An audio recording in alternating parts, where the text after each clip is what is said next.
Hey folks, welcome back. Another one of my awesome videos. Today we are changing spark plugs. On the spark plugs I got, we're adjusting the gap before we put them in. I'll be using a set of feeler gauges to make my adjustments. Plus I have a tool which is used for bending the probe on the end of the spark plug. This particular tool grabs the plug and bends it forward and backwards. Good for making your exact precise adjustments. A lot of these are preset from the factory and they're shipped with this little boot on them, or that plastic boot. Half of mine came out of the box without that plastic boot.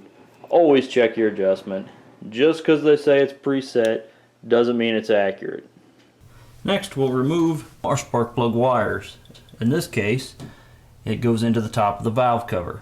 Place aside and remember what boot goes on what spark plug.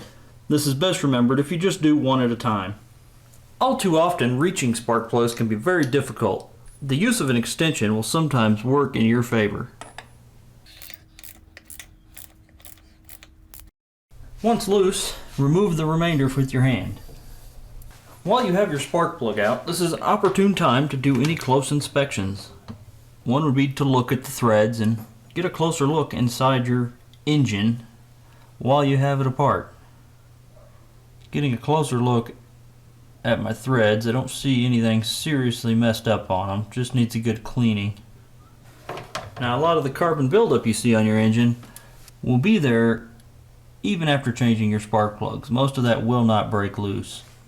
Now that we've verified the threads are fine and there's no obstructions in the way, go ahead and install your new spark plug and make sure it installs with ease. You do not want to cross thread any spark plug. You don't want to cross thread any thread ever, but spark plugs in particular can be a little hairy. Next, we'll spin the spark plug into spot and follow that by torquing it to spec. For this particular vehicle, it should be 21 foot-pounds.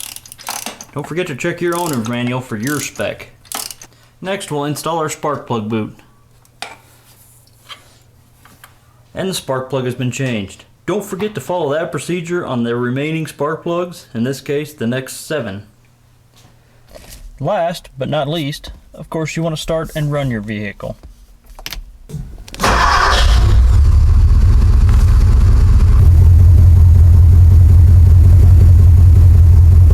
Some vehicles require that you adjust the idle after changing your spark plugs.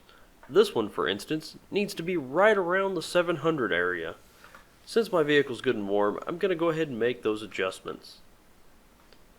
Hopefully this helps anybody else looking to change their spark plugs. If you have any questions, please don't forget to put them in the comments below. And again, thanks for watching. Don't forget to subscribe.